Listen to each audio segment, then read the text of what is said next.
So,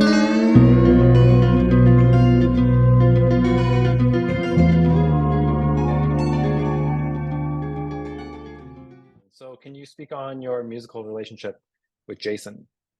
Like how composing music was together, just jamming together, being in the same room together? Because there was kind of a dichotomy between your playing, but there was also a Yeah. lot of similarities. Yeah, I mean, we were very like had one of those unusual things that we didn't even realize the chemistry we had till later. It was like our we were both coming at things totally from left field as unorthodox guitar players. Not Neither of us were really orthodox players. We were really outside guys, both weirdos in our own right. And then here we merged our weirdo-ness into this sound, Mm, And so it was extremely compatible. I mean, Jason would come up with, in the same way that, for example, Malone and Reinert, like he would come up with counter contrapuntal things to what I was doing and vice versa that just worked. And mm, there were certainly moments, I think, when we started to get more song focused and like it was like, oh, there's a vocal part melody that's taking somewhat precedence. We were trying to be more carving out things and not just like, because I think we were approaching things very instrumentally in terms of as how we were as players. But then we started thinking, oh, we're trying to write songs with bridges and I mean verses and choruses, and then it kind of shifted things. And that was a real moment for us, I think, as musicians, like a growing period where we were realizing how not to step on other parts and just really think of things in terms of an arrangement, and where each thing sits orchestrally, like as a voice. And because our guitar parts tended to be so busy, it was always a thing like balancing it out against Reinert, who was equally busy, and then Malone as well. So everyone's just like, we're just like, where's the space? So we were always kind mhm. of in that. But yeah, Jason, it was a very unique relationship. We worked together, I guess, for, if I do the math, it was, I guess he joined, it was like probably 88, 89, like 5, 6 years, 7 years maybe of like jamming together. And then really focus period, that was probably the most intense, say 92 to 94. It was like a 2, 3 year period. So there was definitely like a real moment where we were just like had our thing and found something that was unique. But it's one of those things where it's like a hindsight where you look back and go, wow, that was a very unusual chemistry that we both had.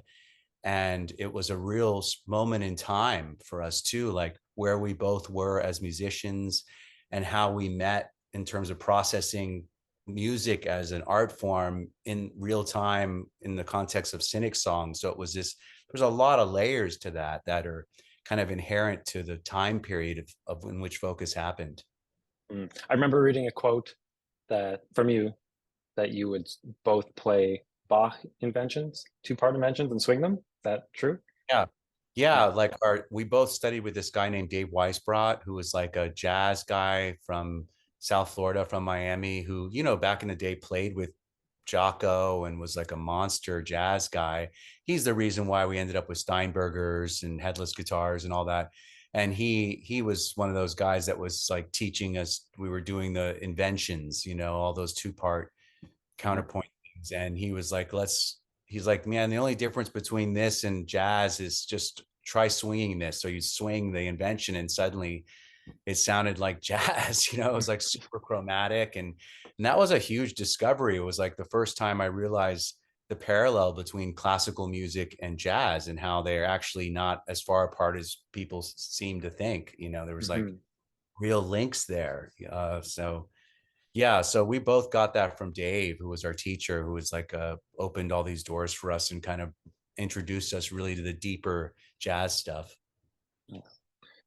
Okay, I wanted to ask you this question. Jason's windmill playing Oh, yeah, live. insane. Can you insane, right?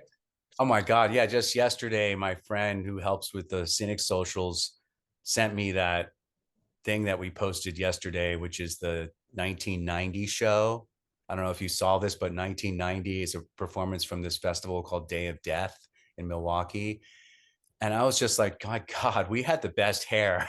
We had real, I mean, we just were manes of hair. And I know like Jason was just like, I mean, and even Reinert, I mean, everybody was just like, but yeah, Jason was just like, had beautiful, luscious locks and was just ripping those windmills. Like, I mean, that was fun. That was a real Mm. moment in time for sure. Um, Before the solo to Your Borg Forms, Jason solo, where there's it says Your Borg Forms before it breaks Yeah, into the solo. Who else sings Your Borg Forms? I feel like it's more than one person. Is it just it's Tony Sean Teagarden? Reiner. Okay, Sean, it's Sean Ryan. Yeah, because it yeah. sounds really low, and it sounds like the guy from Obituary. Oh yeah, yeah. No, Sean. People don't know this, but he could do a perfect John Tardy impersonation, like, or Chuck. He just knew how to do it perfectly. And he would always do it jokingly with friends and all this. So that was his one moment that's ever recorded of Sean growling, you know. So, Nice. Uh, and one other question about Jason, his right hand. I feel like he had a pretty insane picking hand. Can you speak oh, on yeah. that? I mean, Jason's right hand was like, he was a funk guy. He played in a band called Funkhauser, who was like this kind of local funk band from Miami, and he had this real super relaxed, funky kind of thing where he could play. He was doing like Ohio Players and all that funk stuff. So it was kind of, he just had that thing. It was like him and his brother had that. His Jason had a older brother who's also a bass player, who was like a tapping guy, but also super funky. And they both just had it in their bones. It was like these funk chops, So it kind of lent itself to cynic stuff. I was probably more like technically inclined in terms of more just like Hetfield kind of right hand or something. And Hmm. Jason was more this like groovy, funky kind of different pocket, and that's Hmm. where we kind of met. It was this, somewhere in the middle of that. But Yeah. yeah, The intro to I'm by the Wave too, I think demonstrates that. exactly. Yeah. Yeah. Yeah. It's all over the place. I mean, if you listen closely, like he was doing a lot of that stuff in different sections on Focus, or this kind of funkier kind of thing. It was definitely part of the texture of the record. Mm-hmm. How often were you in the shed for when you're practicing, like during that time period, Focus era? I mean, it was always like you couldn't practice enough. I think back then, especially, we were just like trying to put in the hours. And it was, as you know, a practice session involves so many things depending on what you're working on. It can be more theoretical, it can be scales, it can be chords, going through all those different things, and then actually working on arrangements and songs, which is its own world too. So it was, but yeah, I mean, we definitely went through a period of the 8 hours a day woodshedding kind of thing where it was like all we did. And it was Hmm. all, and you couldn't, it was always over there. It's like you're never done. And I still feel that. It's like eternally in awe of the instrument, and you just never feel like you completely get a hold of it. You're just Yeah. constantly just trying to get better, and Yeah. improve. And so, but yeah, there was definitely like a lot of inspiration around us too, just being around other musicians and stuff, and everybody who's just committed to practicing, and how that's just a way of existence. You just play, it's Hmm. like what you do. Cool. Yeah. Yeah. Can you speak on the importance of time and pocket? I felt like when I would watch like videos from '94, the tour, like there's a strong sense of time between the four of you. Mhm. Um, was that something that was conscious? Was Reinert and Malone as rhythm section like pushing that, or was it just like a collective thing to just always try and have good time? Yeah, I think we each individually like explored that a lot on our own terms, in terms of how we sit, where we each sit against a groove, and trying to kind of learn how to modify that as much as possible. Like I would tend to push. Sean Reinert was always pulling back. Guitar players historically tend to push or be more on top. And depending on where your drummer sits, which Sean was very much laid back, it was like Malone became this glue that kind of had it all just like sit in this perfect sweet spot. Um, but I think we were all very sensitive to it, but at the same time, we were just very much trying to make music. So it's like at some point you have to throw all that theoretical stuff and all the practicing and all the knowledge away and just see where you sit inherently, innately with another player.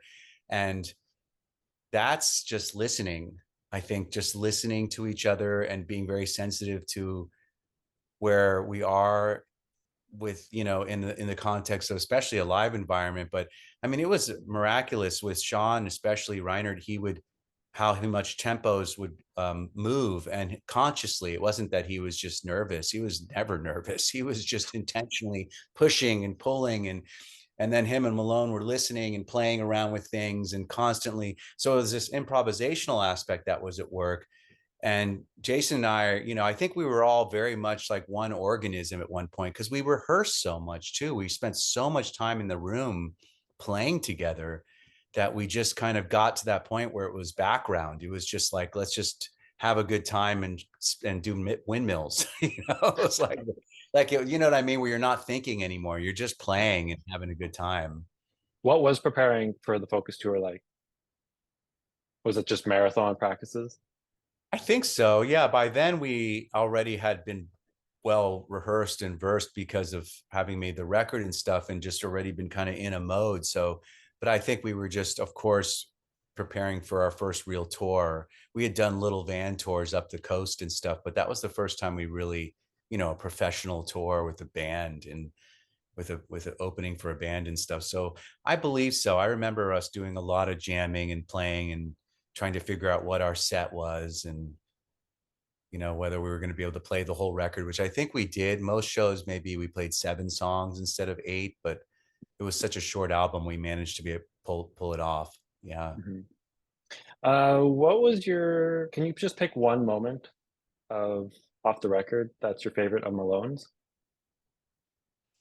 God, there's so many. I mean, Malone, it's like some of the parts that you would least expect can be sometimes the most magical with Malone, because there was such subtlety and nuance in his playing. Like he just, and it's a lot of people don't even realize the degree in which he played that, his nuance and subtlety, unless you heard like, which I'm thinking about putting out there, which is just the drum and bass tracks, just to hear the two of them, because that's like its own work. Mhm. Without, if you take out all those guitars and vocals and just hear them as a rhythm section, it's phenomenal. I mean, it's just like its own like album. And but I don't know, off the top of my head, I would say, I mean, one of the most magical moments would be that opening groove and I'm But a Wave To. I mean, it's just like where that comes from is, especially hearing the guitar part and then what he does. It's just like, holy shit. Like, Are where did you that? talking? Are you talking about the part that comes before the 9/8 section? Yeah. Yeah. Just Yeah, the opening.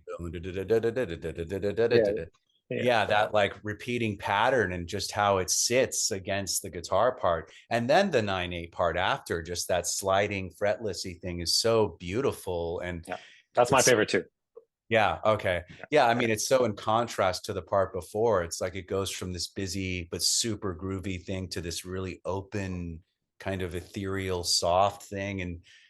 And that's the thing. Malone had this elasticity in the way he could approach parts. He could just bend time. It was like suddenly something that felt a certain way would feel completely different because he understood what it was doing on so many levels. I mean, Reinert would always joke. He's like, he makes me sound better. He's like, I'm a better drummer because like he just could turn Sean's grooves into something else. And it was his compositional knowledge that allowed for that. He could just think, he knew how to do so many things to a rhythm. I Yeah. feel like that intro to I'm But a Wave Too, the first part that you're talking about always reminded me of something Gary Willis would play, I and know, then from totally, Gary.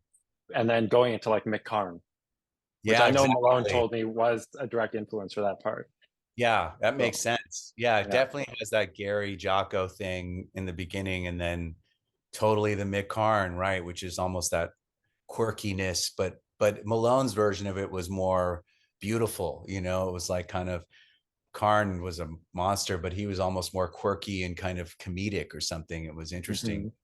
Hmm. Hmm. But yeah, it was, yeah, people don't realize how much Mick Karn, how big Malone was into him in Japan and all that stuff. Like Hmm. that guy's a real, what an amazing musician. That's such an unsung hero. Most people don't know who he is. He was brilliant. Dally's Car, what a record, right? Yeah. And then how about Reinhardt? What's your favorite moment of him off the record, off of Focus? I mean, there's again so many. It's like I think about how musical Sean was with his hi-hats and his cymbal work. And like, for example, the bridge of Euroboric, like him just going between the two and then, but I don't know, like a moment that for me personally, when I think of Sean in his brilliance being this improvisational drummer that was always very free and just spontaneous, I think of the intro to Sentiment.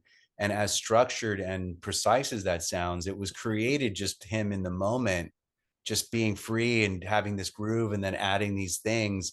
And that was how Sean worked. He didn't overthink anything. He was always in this like state of grace with his playing. It was just fluidity was his default. So he's like, oh yeah, dun, dun, dun, and he's just like adding and then, oh, I'll do a shaker. And so he's just like, he's just dancing. And Sean was that kind of musician. He knew how to dance. And it was brilliant to see that. It was just, you were like kind of in awe. It was like, he was so naturally inclined to be a drummer. It was just so kind of in his biology.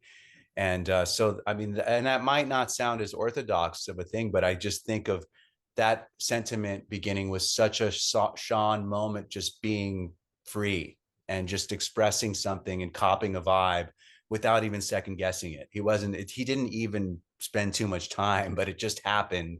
And then Malone comes in and gives it this harmonic foundation, which is just like, holy shit, like, how did you hear that? And it was that whole song was such an interesting experiment. It was such a weird tune for us, but yeah, I mean, there's so many magical moments with Reinhardt. I could list, each song to me has something you could pull out that's just like, whoa, And sorry, then last one, Jason, favorite moment off of Focus.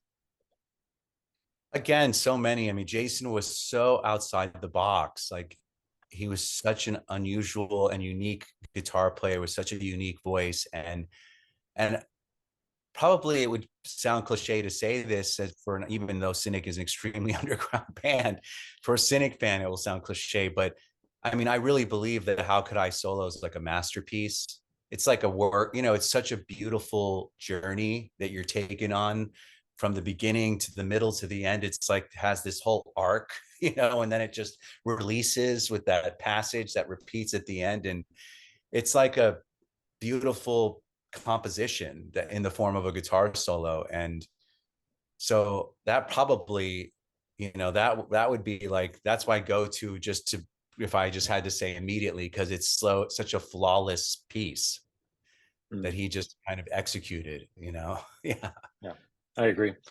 Okay, see if you can do this one. Favorite song off of Focus. You could just pick one. I mean, it's so hard to do that, especially having been reliving the music now this past year, doing all the Focus stuff over and over again. It's like I meet the songs anew each time we perform them.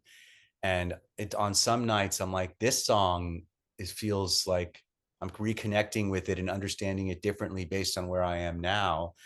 So it's like that's an evolving organism in terms of a favorite song. It's sometimes it's almost sections. That's how it's because I'm performing it. I'm almost like this section, or this section. And yeah, and if I had to say right now,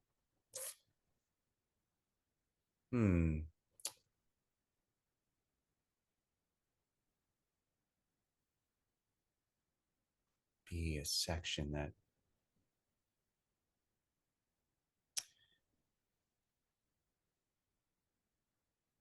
like maybe the ending of Celestial Voyage with the counter guitar part. Like I was messing around with that live as like a running joke with Max, because I would do these like static chords. It would just sound really weird. And Max would like wait for me to do the changing part and I wouldn't do it. And I would just like play with that because I was trying to kind of keep this improvisational aspect into Cynic's live show, because we've been so especially Matt Lynch, is so trying to stay true to what happened. And I'm just like always trying to kind of stretch it a little bit. Like, it's okay. Like, Cynic's motto was to reinvent, to meet things in the moment, to push and pull. Like, we don't have to be so structured, but I think that rigidness is important at first, just to have a foundation. But I'm the one, of course, because I have the history with this music, that I'm constantly trying to like deconstruct that for my guys, and just, but they're just like trying to just, be true to, which is really cool of them, to maintain the integrity of the performances.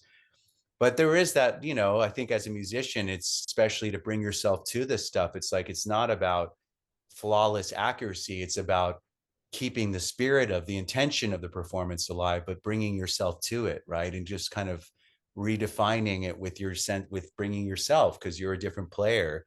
So, but yeah, there's so many songs, like even Sentiment. I started to experiment with that, which I was remembering from back in the day, like being more improvisational with the intro instead of just doing the exact swells like the record. I'm like, all that stuff was kind of improvised things in the studio. So why not keep that unknown? It also keeps it interesting live, because, if we want to hear a record, we can put on someone's record. It's nice to kind of have the unexpected, or see a musician veer off and barely land something. I love those moments, because it's like, it keeps it interesting and spontaneous. You know what I mean? Rather than just Hmm. like perfectly nailing the record every night. It's like, do something different. Give me that little different note, or that moment of something in that solo, or something that just like veered off, just like, just to let me know you're human. It's Totally. important, right? I imagine did you release a record? I know you sent me something and I listened to it. It's really cool that It's a you're demo. it's a demo. Okay. Yeah, yeah, yeah. So we're Cool. working on a record. So Nice. it's taking time, but Yeah, as it it should. does. Yeah, yeah, yeah. So it's stewing. What is it? Yerberos or something? What was No, it it's called called? Forms. Oh, it's funny. It's Forms. Cool. Yeah. Cool. Somebody Form. asked me if it was named after Euroborg Forms, but I didn't actually name the band. The two Oh, other members in the band did, and they were just like, nope, had nothing to do with that yeah. song. It's It's just a cool name. Forms. yeah, That's yeah. I great. think it's like sweet, short, right to the chase. Like I like short names in a Yeah. band. Yeah. Um, and I think there's a lot of interpretations you could take on Forms. Um, Ours Totally. is like we want it to be like the platonic definition Mm, of Forms. So, but nice. anyway, yeah. So Very cool. hopefully that'll see the day, like the light of day one day. So I'll keep you Nice. posted. For sure. Yeah. I know how it is, man. A record's a massive undertaking. It's a lot. So you just gotta keep coming back and inching along until it feels ready. Hmm. Totally. I want to ask about Tony Teagarden. I know you couldn't do the vocals because of complications, right?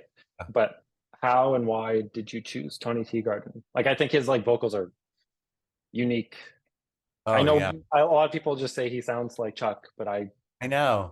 I don't think so. No, Tony was like, because I was like, by the time 91 demo, I was growling like that. I was a little bit more raw and rough. I was a more like old school guttural, but like had that same Chuckish Tony sound. But when I heard Tony, it was like he could just he had this absolute control that reminded me of Chuck, where he could just do anything. It was like go from a low to a high and then like hold the note and then drop down. And so he could just like, he had complete mastery of his growl, and you can hear it. He's just in this state of being free.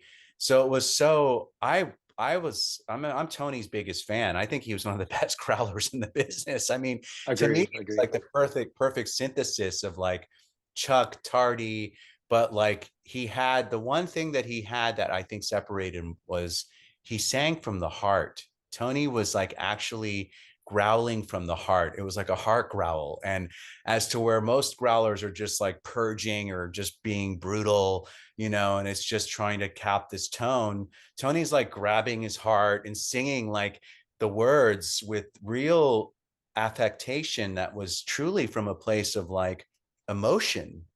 and he meant it, and you can hear it. And he also had that enunciation factor. Like he was, to me, just like, I mean, to this day, he's my favorite growler ever. I mean, like, I just think what a blessing that we ended up with that dude on the record, because he was what I was trying to do, but I destroyed my voice in the process. And then this guy comes along and just nails it. And I was like, yes, so yeah, I'm so I was so, and I remember hearing Epitaph. It was more of, he had that drawl, like the Hmm. long, which it's just, and I love that sound. Like you just hold notes forever and can kind of do these like, big arcs and waves of the, but he also had that like attack and like, and the viciousness. He could do all of it. I mean, it was just like master growler, Hmm. So yeah, I love his voice, and I'm grateful he showed up and was there for this, because it was just the right thing for the record. Yeah, I agree. His tone, I think he had like Yeah, his great tone tone is in his voice. perfect. Yeah, Yeah. yeah. Okay, who is Sonia Oti, and Steve Gruden? So we were actually met them via Sean Malone. I don't know how he knew them. I want to say it was through the university that he was at when he was at U of F, or one of the schools, because I think they were like local people from Central Florida. And it was just this moment during, when we were cutting Focus, like I think it was, obviously Veil of Maya, section, and then where she does that kind of operatic vocal, and then Sentiment, where it was just one of those things where it was like, this would be really cool if we had this kind of voice. And Malone was like, oh, I know somebody, and gave, and I don't even think Malone was like, if I remember correctly, I don't even think he was in the band at that point. He was just still an assistant, but he had just called these people he knew. They showed up.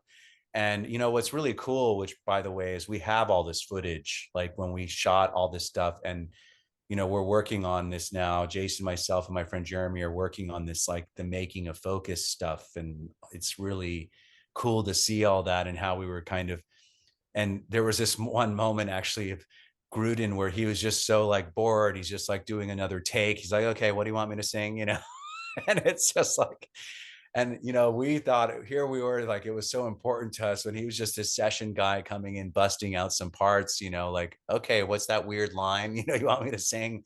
But it ended up being mixed in a way where it really conveyed something, especially the Steve's voice, which was very kind of, I don't know, he had this interesting quality to it that sat in a way with the vocoder that just became very mysterious sounding. It just blended. And then him and Sonia, who I don't know if they knew each other outside of the recording, but they had some moments together as well that sounded really beautiful. But yeah, just Malone contacts, that kind of were brought in just to do these parts as like session singers. Okay. Malone once told me that the lyrics were written in the studio. Is that true or false?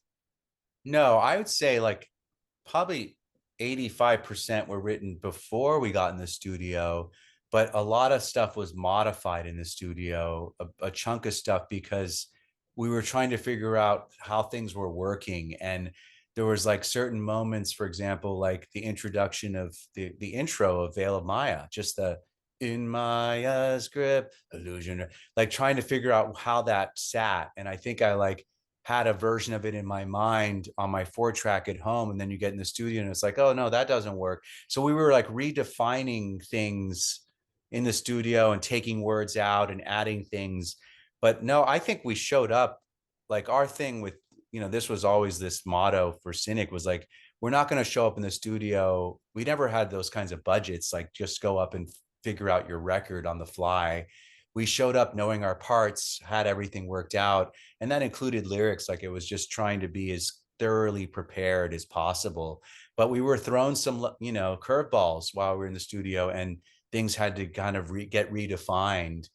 And I think some of those Focus lyrics did get kind of rewritten in context, just depending on what we were dealing with, because the vocals became their own maze, especially the vocoder, which was essentially introduced in the studio. I had these little raw demo things of that stuff, but not we didn't really hear it in context until we got in to make Focus, which was alarming for Scott Burns and everybody involved. They're like, what the hell did you just do? What is this voice you've just brought into your music?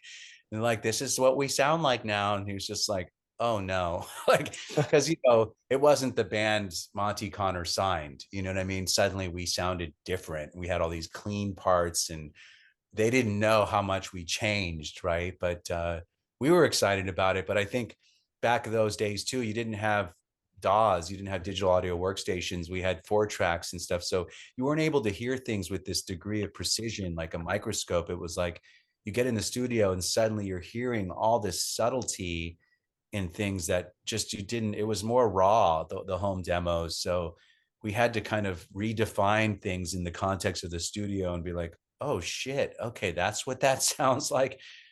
Okay, let's see how we can make this work. So we were a lot of on the fly stuff happened for sure. Hmm. As it always does. It's always Yeah, I changing think in when it any gets good, into suit. I mean, that's I think where the magic happens a lot of times too, when you get out of your boxes and just try and be in the moment and trust in the process of this rather than like trying to control it and thinking it should be a certain way. It's like, just, yeah, suddenly it took this turn, and that's okay. Like, trust that, that's an important part of crafting things in the moment, to be spontaneous. And this is why we practice so much, to trust in these moments that it's okay that we veered off from what we thought it should be. Hmm. It Yeah. takes maturity to get to that point, though, to where you can really just let go and just trust that. Trust. Yeah, truly trusting. Hmm. Okay, this is a random question, not related to Cynic at all. Do you think Johann Sebastian Bach ever ate a banana? I mean, did they exist back then? I don't know. I mean, I'm wondering, like, were there bananas in, where was he, in like Austria Germany or or in Germany? Yeah. Austria? That's right. Um,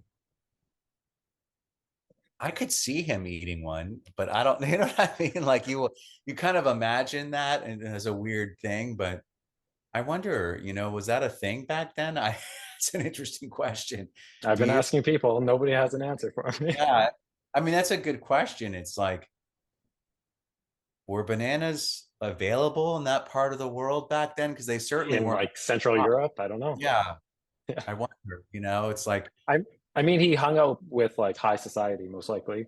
So there's possibility that there was like exotic fruit, right. Yeah, and it right? must have been a pretty exotic thing back then. Yeah. Yeah. So possibly, yeah. Yeah. Anyways, thought I'd just break it up a little bit. Okay, next thing, Darren McFarland. Was he potentially going to be on Focus? Yeah. Yeah. Darren was brought into the studio to play. After Tony Choi. Yeah. Yeah. Yeah. We had parted with Tony. Kelly from Atheist says, we're jamming with this guy, Darren. You should try him out. Darren shows up. We did some jams with him. He felt right in the context of our home rigs and whatever playing we had done together. And we actually went to the studio together with Darren. And then we just, things kind of went in a direction that,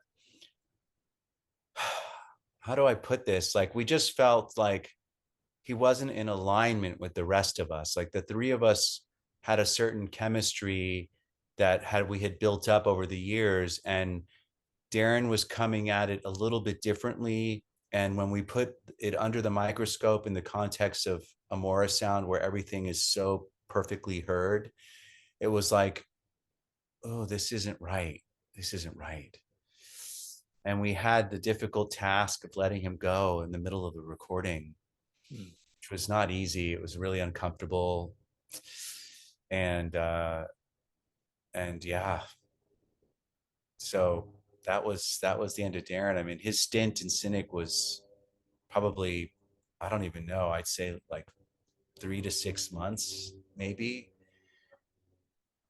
Like, he was around when we signed the record deal and then all that. So it was just kind of I can't even remember how long he was with us. Maybe it was longer, but it just, yeah, it wasn't meant to be. I mean, that's how I can view it. It just, he wasn't part of the trajectory to be on a record, and he didn't even end up on any recordings, which is really interesting. But and I think he's a really good musician and a real natural talent. Like he has something, and he's very unique. And but it just didn't work out. And curiously, there was Malone, a fly on the wall as Scott Burns' assistant.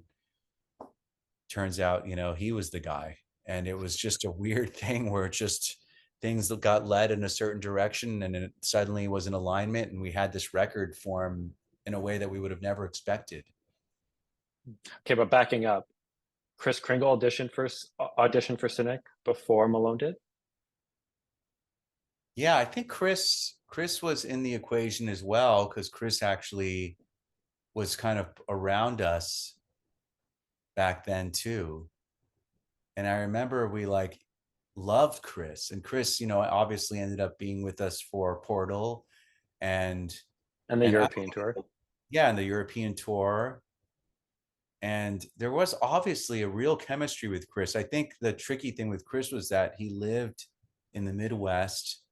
He was, from Milwaukee, and it was like we were so proximity based then, being like living essentially together and working 24/7, that he just was kind of far away. And he came and kind of lived with us for a while, but it was just very much like he wasn't fully like, it wasn't like he was able to do that completely.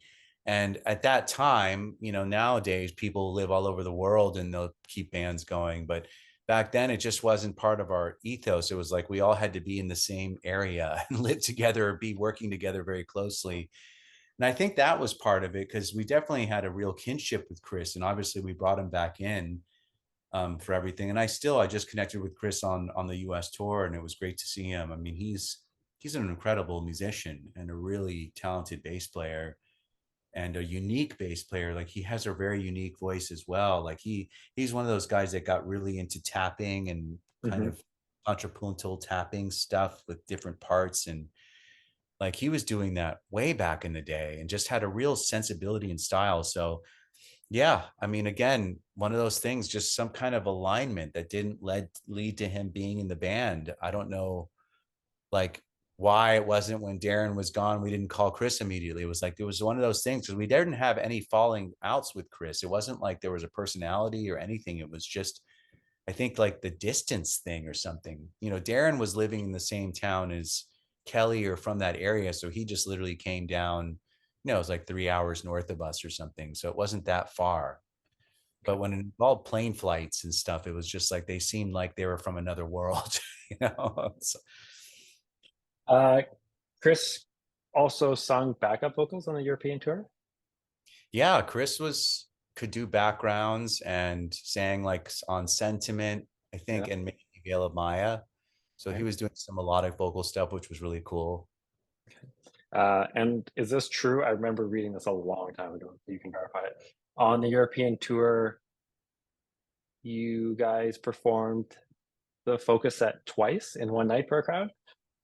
I know you mentioned that a question. I saw that, and I'm like, I was trying to remember, like I vaguely remember that happening, and I just don't remember what city it was. And I should But do you ask. think that happened for sure?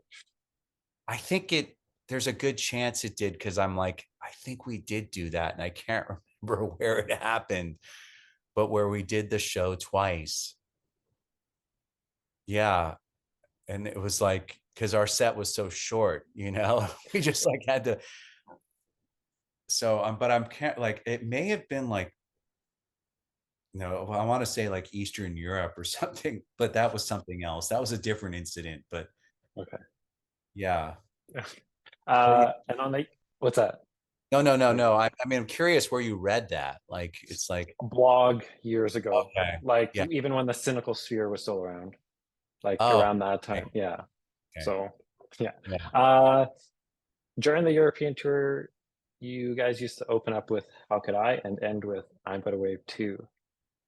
Mm. Is that's true, right?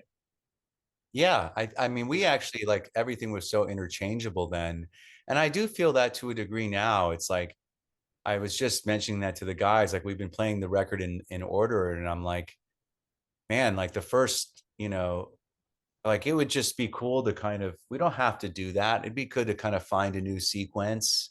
I There mean, is what some, you did on the American tour was good, like in '94, which was like yeah, Veil of Maya, I'm But Away to Textures, or right, Euroborg forms, or Textures and Euroborg forms, and then you did like track 2, 3, 4, and then How Could I? right.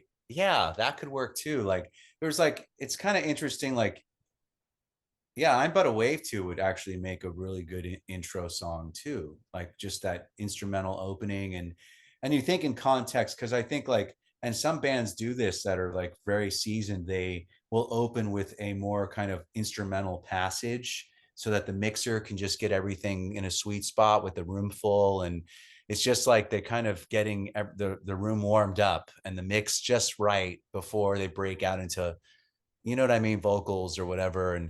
And like Veil of Maya doesn't allow for that. It just goes right. It's And just it's like, right away. I mean, yeah, it's like every instrument at once. And it's like, maybe we should consider that. Like, let's rearrange this stuff, especially with Europe coming next March. It's like, that's what we're looking at as the next tour. It's like, that would be cool to kind of, I mean, we have Japan in December, but that's just a couple shows. But for like a longer tour, it'd be cool to kind of mix it up. So yeah, there is a lot to consider there. Thank you for bringing that up again. Okay, Focus was released on September 14th, 1993. But is it true that there was a printing issue and on tour you didn't have any merch to sell? God, I kind of remember that. Like we had, it was, did that happen on the This Canada? was told. I don't know. Malone told me this, and I don't know how true it is. Yeah, like I mean, we definitely had merch because Did you have a physical CD like in the European tour? yeah, I mean there was, now you're like wanting me to ask my friend Robin from back in the day because she would remember. But yeah, what's interesting is, and what you're telling me is interesting, is because we did have this shirt that I've seen people wear at our concerts, even on these last tours, which is that big logo and then like kind of covering the focus art. And there was never one with like US dates on the back. It was just like truth, integrity, strength, or like the Europe festival stuff. And so now you're getting me wondering like if maybe there was a moment where we didn't start off with it and then we got some during the run. That's how I'm like kind of remembering it. Like merch came later or something because there was a printing issue. Yeah, there was definitely some hiccup that happened, but it's all so blurry to me now. It's been, 30 years. It's like it feels like a past life, It's like, yeah. Um, when you played live, you used 8 different images or art pieces by Robert Venosa. Can you just speak on that briefly? Like Yeah, I why mean, you chose those?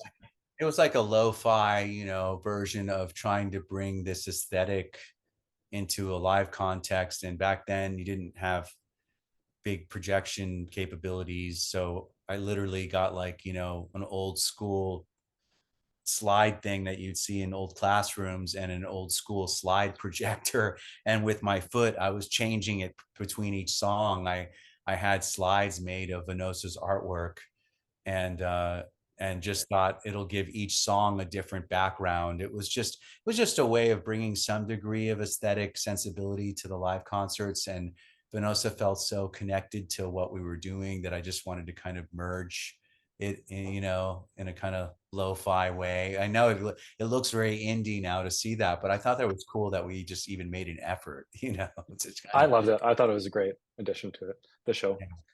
Um, okay, when did you meet Malone exactly? And did you first start jamming with him before recording, or was it just straight to the recording studio and trying to figure that out? Well, we met him really because he was literally an assistant. I mean, we didn't even know he was a musician. We were literally in the studio and he was just like pulling out cables for Scott and connecting mics and putting mics here and being an engineer's assistant. And very like below his breath in funny ways. We'd be listening back to things and he'd make a comment like, yeah, when you like, when you go to the ninth in that one section, like this happens with the snare and da da da da. And he'd like make these compositional like comments. And we're like, who's this dude? Like, he's just like, it was just like kind of like, oh, okay, I guess he's a musician too, and his ears are really good, like he understands what we're doing. And there's not a lot of people that did understand what we were going for. Like, he was coming at it with a sense of real knowledge. And then I think it was, I want to say it was Steve DiGiorgio who I was talking to on the phone or saw him or something. I can't even remember, but I remember, I think it was on the phone. He's like, yeah, that dude's a sick bass player. He's like, you should check out his stuff, like ask him for a demo. And we're like, what? Like, he's like, yeah, he plays bass. He has some instrumental band. So it was just like one of these weird, like Malone was not going to let us know that he was not going to sell himself. He was just being a low key, quiet guy that was assisting on the session. And then next thing you know, we get his demo, and it was like, you know, it's like, and we were huge tribal tech heads, and he was just like crushing that tribal tech sound. It was just Hmm. total Gary, like the grooves, that early Gordian knot, especially. And it was just like, holy shit, who's this guy? Like, wow. And so then, one thing led to another, obviously over time. But no, at first, I think Sean was very much just in the room observing. He was there when Darren was there and all that went down. So he was like pretty much just like a fly on the wall, just as an assistant. And that's how we met him. We were lucky enough that Scott brought him in as an assistant for this album. I mean, how lucky we were that Scott and him were working together at the time, right? Um, okay, so then that leads me to the next question, where Malone said that when he was figuring out his parts, he would pick up the phone, call you, set the Yeah. phone down, and then play his parts over the phone for you. Yeah. I mean, we were doing that for each other. All of us, all, we're doing that all the time. Like, check out this part I'm working on, and it was literally just like, put the phone down and share what you're doing. And I guess these days the equivalent is video.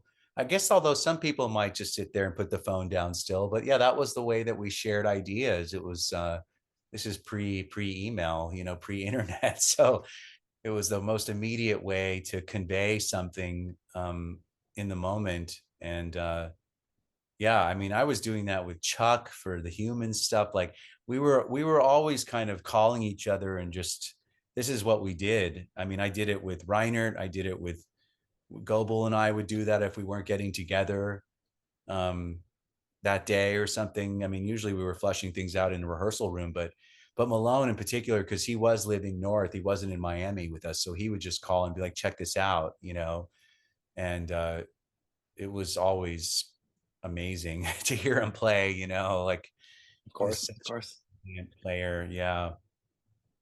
He used to tell me about how on the Focus tour, that when your Borg forms or the Eagle Nature was played, you guys would always like really push those songs. I guess because you had those in your bones, because that was a demo song, right? Yeah. From the 91 demo. Yeah. So he always felt like he was like falling behind sometimes because that those songs were just ripping. Oh my God, I know. No, I hear some of that shit now and I'm like, God damn, like, that's some of it's so fast, even by today's standards, because Hmm. speed is insane these days with the tech death scene, right? But I was just like, that shit's still fast and really difficult to play. And the fact that we were playing it so much faster is just like, wow, okay, we were really like, and I think it was, again, yeah, we were maybe so well versed in this stuff, having played it through the demo eras, that it was just in our bones. We didn't, Hmm. it's just like, of course, yeah, speed it up, But also, I think Reiner was just always in the moment playing, and he would just push things and get excited with the room and just like, yeah, I'm gonna fucking drive this part. And it was just like, holy shit, he's gonna fucking. So you're trying to keep up with Sean, just like in the moment kind of taking something to another place, and but that's so fun. I kind of, it makes me want to get into that headspace in a project again, where it's just like very free, very liberated, very spontaneous, click free. I love this idea. It's like, that's a really kind of beautiful, elastic way to approach music, because it keeps things really organic. It keeps it very like, where's your natural pocket versus against the click, it's like, Right. but there is something to be said about where people sit against clicks and what you can do in those parameters as well, which is you can get extremely musical within those metronomes, right? Those beats. It's like, so it's kind of the possibilities are endless. It just depends on how you meet it, right? It's Mm-hmm. Then that leads actually pretty nicely into the next question of like live setting and improvisation. Can you just speak on that again, kind of the focus there? Because I felt like I've watched a lot of the videos, and I've yeah, noticed that some of your solos are improvised, or even sections. Jason's solos not so much, but like Malone and Reiner were definitely changing things up, listening to each other quite often. yeah.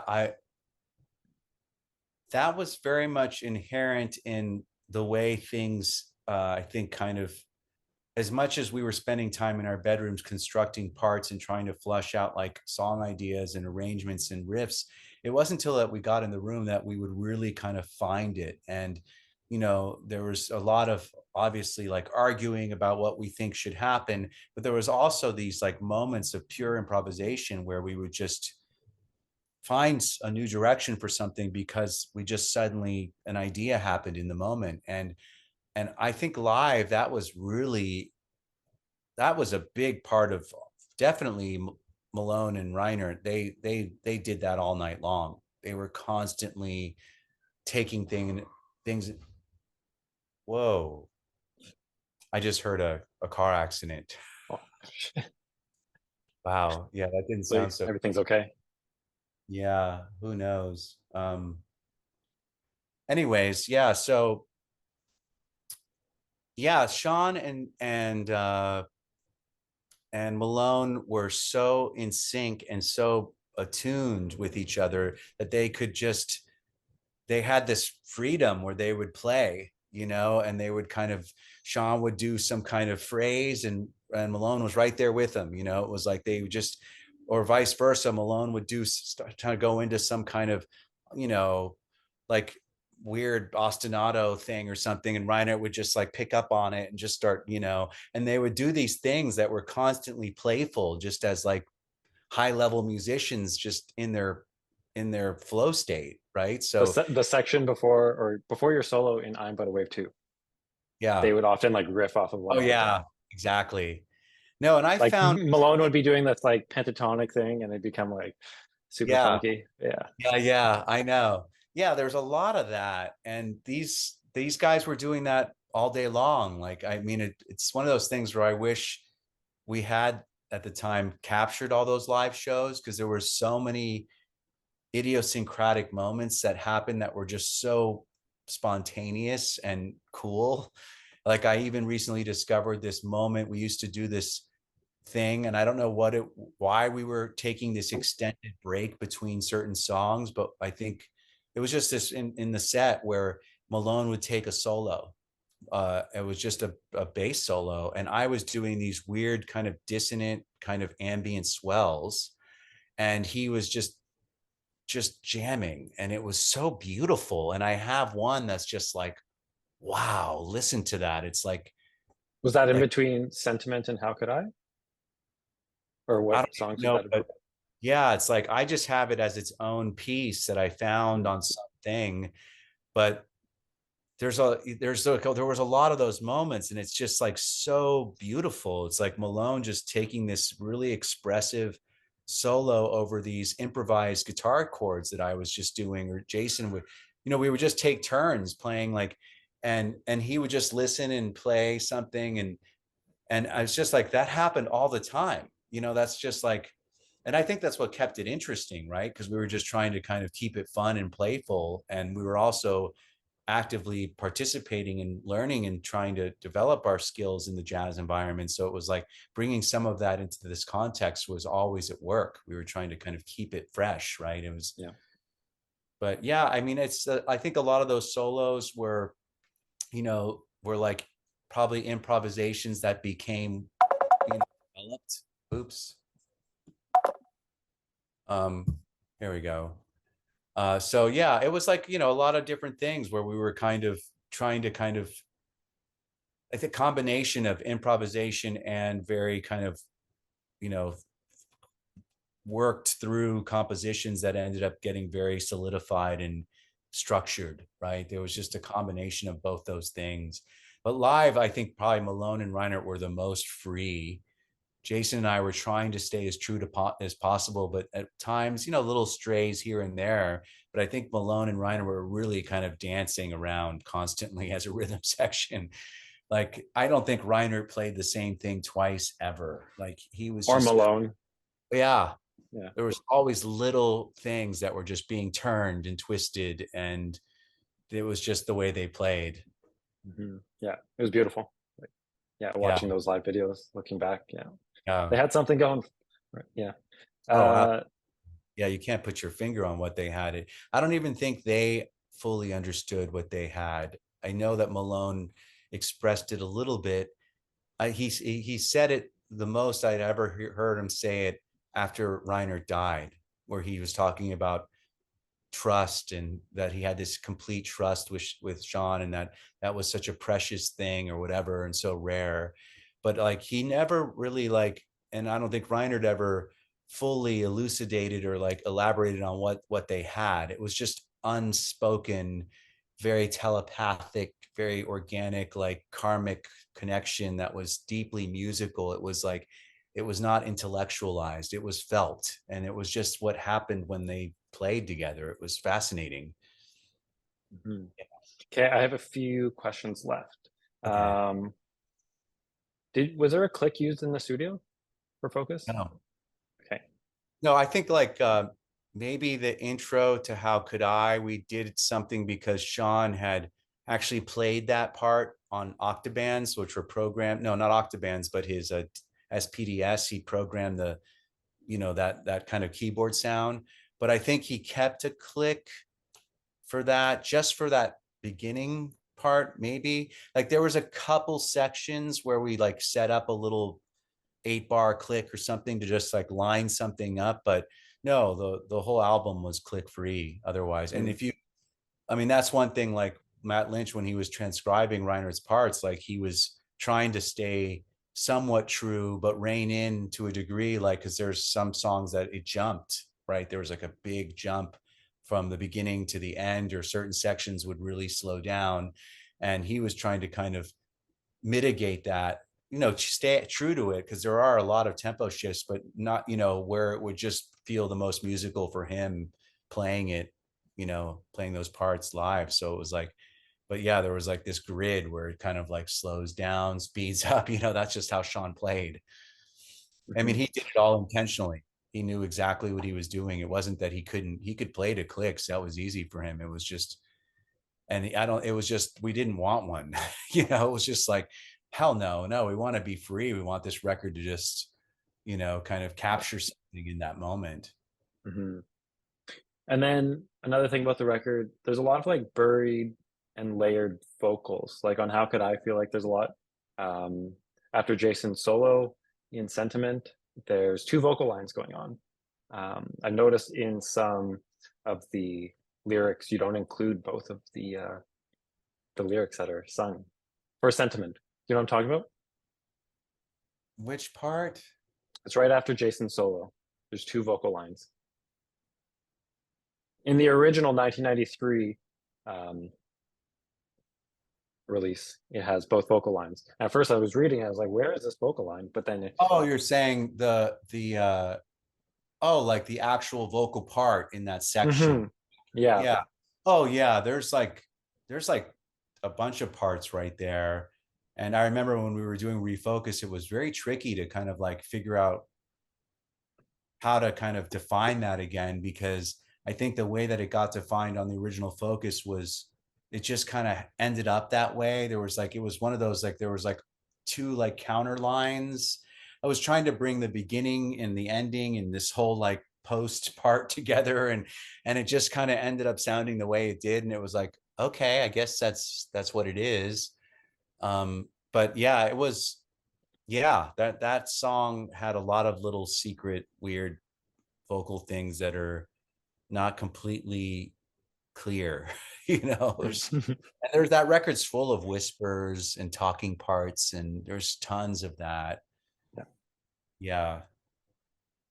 Yeah, the vocal lines throughout the entire album, like just what you like you were just saying, the whispers. I felt Yeah. like in there's like this kind of like vocal fry effect used in Eagle Nature that always kind of reminded me of Atheist, like what they would do. I don't know if that there's any connection there, but I always felt like they're Art. noting the fall of a sparrow. The Oh, oh, slightest. Do yeah. you know what I'm talking about? Yeah. Like there's the talking part. Yeah, Yeah. yeah, yeah, yeah, Yeah. yeah. I mean, yeah, I remember that was like a thing to kind of have a part, you know, have these sections that are like spoken, like kind of a drone, kind of Hmm. kind of a pedal voice or something over a section just to give it a mood and to speak a lyric rather than like have everything be sung or something. But yeah, atheists were doing that kind of stuff too. That's interesting that you're drawing that connection. Maybe there is a link there in terms of the influence, you know, because Kelly definitely did a lot of that where he would kind of go into a talking thing and then sing something, and right. Hmm. Yeah. I don't have this question written down, but it's actually about Portal. Um, was it just you and Aruna who did the vocals? Because like on Endless Endeavors, there's like this, I don't know what you would call it, like East Indian vocal line. Oh, yeah, Is that that was, you singing that? oh no, that's like a sample from like some crazy Indian thing that we pulled from some library that Aruna had put on her keyboard and we used for that. Yeah. Yeah, we Okay. had that also at the end of, I think it was in Endless Endeavors, and there was another Yeah. song that did something like that. But yeah, yeah, there was like we were listening to a lot of like world music and Dead Can Dance and things like that, and just Mm. these kind of more world elements. Hmm. Yeah. And then how about, was there ever like a response from Chuck towards Focus? Like, did he ever say I don't, anything about it? it's like I don't like, it's funny. We weren't really in touch at that time. So no, but I remember hearing indirectly from like someone else that was around him that he was into it, you know, but it was like, yeah, by after Human, I think he was already on to like, because was it Individual after Human? Yeah. Yeah. And then what was the record after that? Symbolic, was it? No. Asking the wrong guy. Yeah, I can't remember, but I think he was already kind of moved on into, you know, he was doing other music and had other musicians around him, and we just weren't in touch. So it was like, but I know that like he had heard it and there was somebody around, and they just brought it up again recently. Like, can't remember who it was that was like, yeah, he liked the record. He was but well aware, you know, Mm. Okay. but we just weren't in communication during that time. So it was like we never heard it from him directly. But he obviously knew Cynic from before Focus because he knew the band. That's, you know, how we started working with him. Really, he knew Sean and I had this band and Hmm. all that Hmm. stuff. Yeah. Okay. Um, actually, one other question about Portal. Uh, Lush, My Bloody Valentine, Dead Can Dance, were those Oh some big yeah. influences? Yeah. Okay.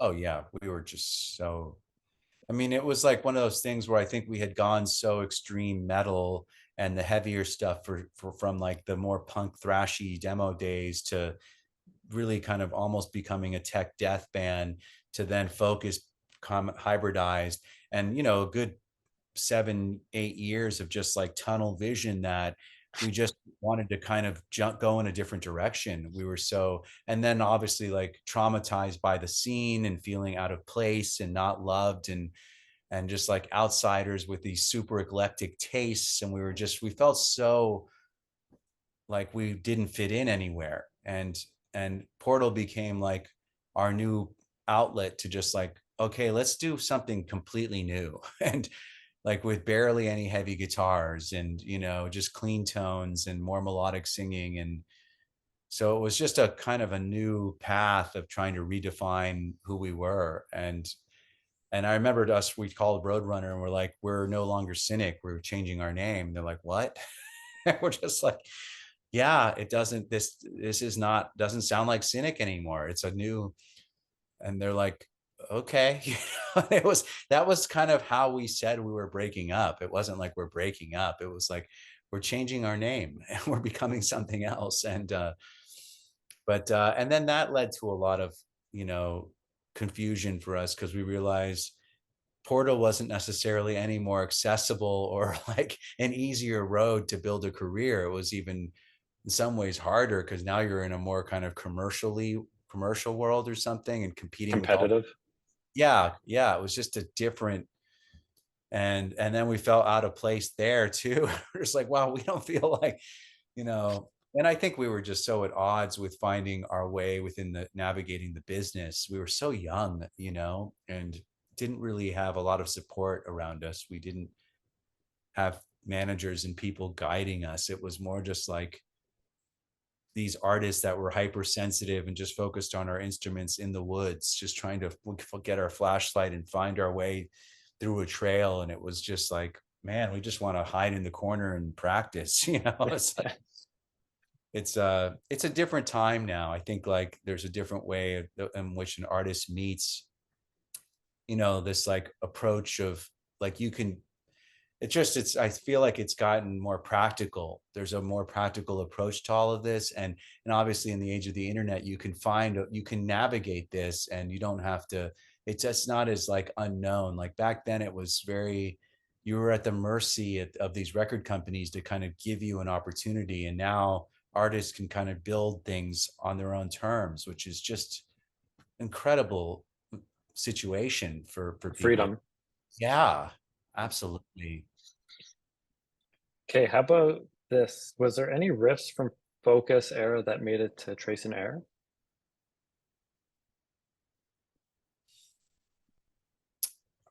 I don't think so.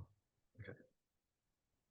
No, I mean, there was like songs like obviously, When Sunrise Skirts the Moor, which was like an Eon Spoke acoustic song that I turned into Integral Birth. And then there was, no, and then Evolutionary Sleeper really kind of was totally fresh. And that was really kind of the beginning of that record in a way.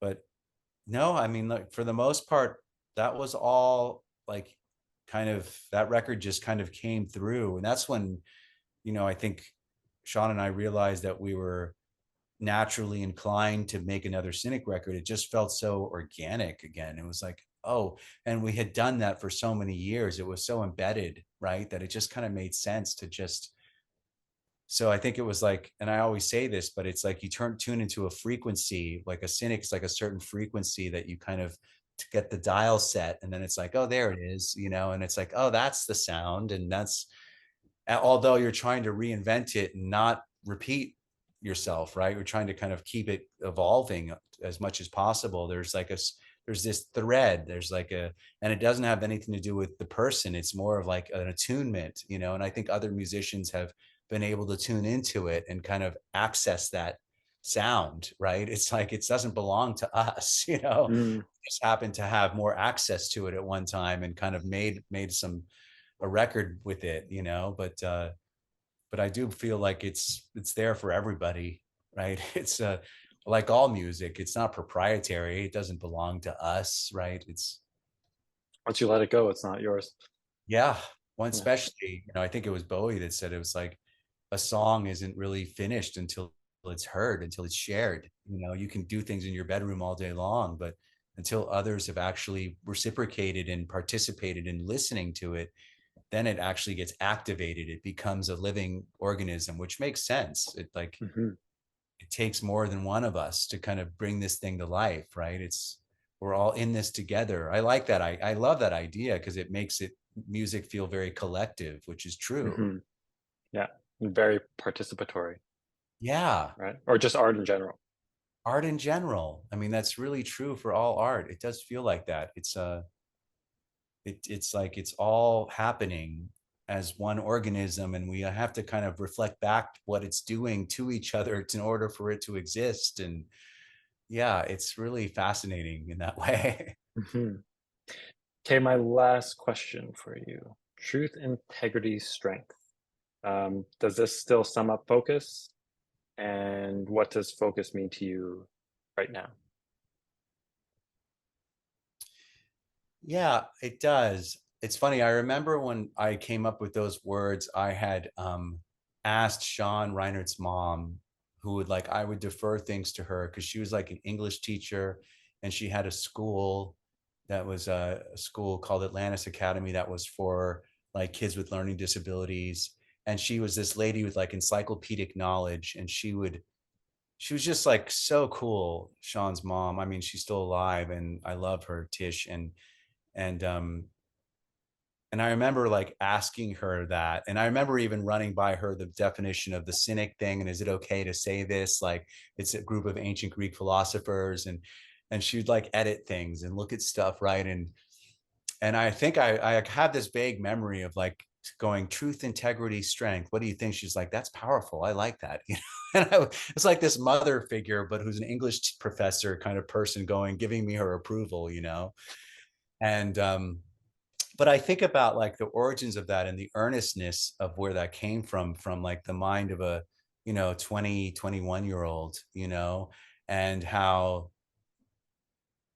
it's to this day, like there is this thing that like, you know, truth, you know, truth like for me conveys like it's like a power with it's like truth, you're conveying power with gentleness, right? That's what cynic is doing. It's conveying this power, but it's done gently. It's done with nuance. It's done with dynamics and sensitivity. It's not brute force. It's like it's, you know, It's controlled too. yeah, it's very controlled. It's very precise. And yeah, and in the same way, like, you know, integrity, like there's this care and attention to what it's doing without like taking, you're not overdoing it, you're not like, you know, but you care about, you give this delicate care and attention to the work without diminishing the root of it, what it's really trying to say.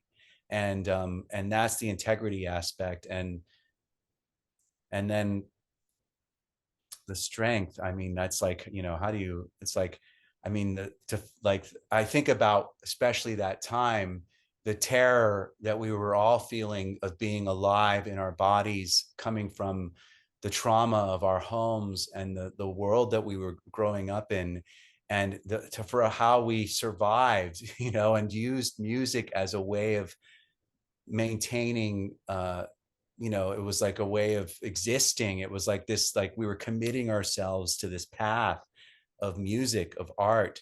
And it took a lot of strength to kind of stay there, to be, you know, I've used the word stubbornness, you know, for better or worse, but it was like we really had to fight. Like we had to use a lot of courage in ourselves because we were up against something that was very opposed to what we were doing. It felt very much like an against all odds situation, in that even our parents didn't really understand. No one was really like, they were just like, what the hell are these kids? Because we kind of didn't have childhoods in the traditional sense. Our whole world was like music. It was, I mean, it still is, but it was like we were just completely immersed. And just that was it. We weren't like going to parties and hanging out with friends. We were just like playing and thinking about songs. And like it was very unusual, I think, for people in their teens and early, you know what I mean, just to have such extreme dedication. But there was this strength that we all had, you know. That strength also led to us butting heads because we were so deliberate and fiercely opinionated about how we thought things should be. It's like that Four Chiefs thing. We were all very strongly voiced musicians, just going, yeah, yeah, but like also saying, we're one, we're one. And we each met in different ways. We had this unusual chemistry that And it's all those inherent tensions, I think, that produce that record. It's like you could Mm. never reproduce that. It's like an unusual coming together that happens in one lifetime. That's very rare, right? Where these people in certain parts of their lives are intersecting and they're going through these things, and they can use each other as vehicles to kind of process their trauma. At the same time, they're highly committed to a creative process and have all. So I think, like, if I put truth, integrity, and strength, that would be the arc of the whole. I mean, I don't, I'm just riffing right now, but That's great. Keep yeah, going. yeah, but That's it's one, actually, sorry, yeah. sorry, keep going. Oh no, I just I maybe if you asked me tomorrow, I would answer it differently. I don't, Most likely would. Yeah. yeah. Yeah. That's actually one question I skipped was Sean used to tell me about how the three of you were like brothers, but you guys fought like wolves. Oh yeah, it Yeah. was merciless. And I think it was, we were also using each other as punching bags for our pain. We were in our Mm. confusion. We were trying to, coming to grips with a lot of things that those years for many people do. It's not an easy time in a lot of people's lives. I don't think it's ever an easy time, but that time in particular it was hard. And so we were very much like, not only in these ecstatic states of celebrating creating this really intense and vibrant music and this art form, but we were also like processing and just punching each other and being ruthless and mean and unconscious. And I remember my friend Jeremy, who's been going through all that old Focus footage, just going, holy cow, wow, you guys were vicious. And I was like, I know, it was terrible. It's fucking terrible, man. It was like, we just were in pain. We were in a lot of pain, and all we had was each other. It was like, and there's a lot of beauty in that, in the sense that it became this cathartic thing, that this art emerged as a result. But geez, we were brutal to each other. I mean, yeah, it's I mean, I can't even, I mean, people from the outside, like a Malone, who came in after we had already spent years together, and he's just like, whoa, these guys are fucking wolves. Merciless. Yeah, but also like loved each other and cared deeply and would defend each other and had a real protectiveness and loyalty. And so it was like, it held both ends. It wasn't just black and white. Like, I mean, it was like there was a real commitment to what we were doing, amidst this like punching bag element of who we were to each other. And I don't know that it was particularly healthy. I mean, it's like, some people would say you're like that abused wife, that's hanging on to that marriage because you say you still love them, but Mm. meanwhile you're bruised and beaten. And, but we did have this incredible thing we gave birth to together. We made art, and we made something that saved our lives, and that was always worth it. It was like, it always came back to the root. It was like, the music is what matters, the music. And we always kind of put that first. It was too, and that almost to a fault. you know I mean, I was thinking how Malone refused to participate in endorsing companies playing in any of that stuff. He didn't want to do, he was so like punk in that way. Like, he just was thought like, I will never give them what I have in the name of this product. I'm not going to associate myself, the value of who I am. And it was like, these days, no one even flinches. It's like, but it's like, I think that at the same time, there's something really cool and amazing that Sean had, that like degree of integrity, you could call it, or like, like he just would not align himself with, but at the same time, it led him to a place where he was suffering terribly and just always struggling, like in his career, and very self-sabotaging, because he had this stubbornness about how he would approach that stuff, instead of saying, these people have your best interest in mind too. They actually aren't just looking to use you as a product. Yes, they want your name, they want your talents associated, but they want to help you too. And and you can you can collaborate with them and find a middle ground where it feels mutual. And but so there was these slender threads that we were all trying to navigate, and for better or worse. Sometimes it was self-destructive, and sometimes it was like we made good decisions, but we were doing that constantly. And I think this is where it helps to have peers and people in the business that you can bounce things off of constantly, who've kind of been through the storm, because like either a manager or people older than you that have kind of survived these waves of, because it is, for those of us that are more sensitive and empathetic as musicians and very much always putting the music first, it's a whole dance to learn how to kind of, suddenly you're monetizing this, suddenly it's becoming a business.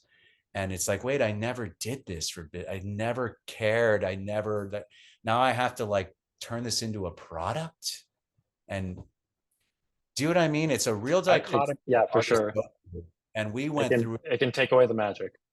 Yes, it's a really delicate space, and it's one of those things that some learn how to navigate it and make find their way, and they maintain this integrity and this trueness to their art. And then some kind of feel like they lost their essence. And it's a I mean, I'm still constantly grappling how to kind of navigate that space, because I always want to come back to some degree of the art. It always has to come back to the songs having the heft and the weight and having something to say, rather than just pumping out records because you have a sound or a formula. Or do you know what I mean? What you see a lot of bands do, they can just get into their sound, they can build this thing, and they just stick to and they just, and it becomes a real trap in a sense, because you're now making a living and you've created a stable job. But at the same time, like, are you really pushing yourself? Are you making something new? Right. Are you Being true being, to yourself. yeah, are you being true to yourself? And but there's a lot of views on that. There's the practical working artist approach, where it's just like, I just want to make a living, and I have bills to pay, and I've got kids or whatever, and I need to survive. and Yeah. and it's understandable. They're just trying to fucking survive. I mean, it's like, I'm thinking of that band. I remember this band of Montreal. They're from Athens, Georgia, who are like always this cult kind of underground, kind of Bowie post pop punk band that's really very complex and interesting music and very experimental, some brilliant records. And that they were very below the radar always. And then the super cult fan base. And then somebody heard like a song on like a Verizon commercial or something, and it was like, oh, they sold out, we lost. And I remember the singer, I think his name's Sean, who's like the main dude of the band, was like, man, I'm just trying to survive. And I couldn't even get by. And I just had to, they offered us for this, they wanted a piece of this song. And I'm sorry that it got associated, but I had rent to pay, I had food, I had bills I had to put food in my mouth. And when you think about that, like jazz musicians who do whatever it takes, it's like you have to think about it on all those different perspectives, rather than, and it's like there is that, like, we're all grappling with that. I think real artists are really grappling with that. Like, how do you balance those worlds? Yeah. Like I said, like staying true to yourself and trying to make a living. Yeah. It'd be tricky for sure. Yeah. I mean, I'm not. That's not my. I'm not in the music business. But Oh, you I should do be. under. I mean, you're a player. Yeah, I mean, you should be. It's like, I've had my fair share. I had my years, but it was hard. So that's why I kind of had to distance myself. And yeah. yeah, it was too difficult. I'm not in a city that allows for that. Hmm. Right. Yeah. Yeah. Probably if you were in like a major city where there's like a lot of Like work LA or New York or session, Nashville. right? You could be Yeah, out there, right? for Yeah. sure. I Location would has, be, right. but yeah, but Yeah, that makes sense. yeah. Yeah. Do you have any last words that you want to say? I'm just glad we did this. I'm so grateful you've been so patient with me. I know Oh, of it's just, course. I've been juggling, like, it's been this past year in particular, it's been like a blur of like so many things, and always travel, and I live nomadically, and I was floating, and it was just like I could it was like things happen in the moment, and then it was like, oh no, I can't. And so I know I was like, so I appreciate you being patient with me, and I'm glad we got to finally do this, because when I read your questions and knowing you had a connection to Malone and stuff, I was like, this is some of the most thoughtful stuff I've ever, like, of every podcast I've done, these are the ones that are more interesting to me, to kind of people who, you're coming from a musician standpoint and really getting into these details that are just like, I don't know, you're just, it shows that you're thinking on things on a different level. And Mm. so I also wanted to have proper space and time to do this, rather than just like pump out something for you, because I had this window on this day. And so I just want to thank you for being, patient with me, because Oh, I I know, appreciate you saying that. yeah, That means a lot to me. oh So, yeah, and sure, I'm yeah. grateful that you actually would take the time to do this. Oh, I mean, Because please, I was wanting to, since the day you asked and sent those questions. I was like, oh my God, this is good stuff. These are the kinds of things I want to talk about with somebody, yeah, so yeah, yeah. And I know I'm not the only one who feels this way, but like I've grown up on your music, you know, and like it's changed my life, and like it's in my bones too now, like that that's music. So cool. Yeah. yeah. It's awesome. Yeah, I can hear it, man. And I hear it in your playing, and I hear it in these questions, and I know that you're very intimate with this stuff, and you can sense it, which means a lot to me. It's like, Mm. when people that kind of get familiar with this music connect to it in that way, it's like we feel connected to them. It's like, oh yeah, Hmm. you understand it like we understand it. Yeah, That's special. So yeah. yeah. Like there's like thousands of miles separated between us, but like there's this I know. connection through sound Yeah. across like thousands of miles. Isn't that crazy? Incredible. I mean, that's the power of music, right? It's like it really Like transcends.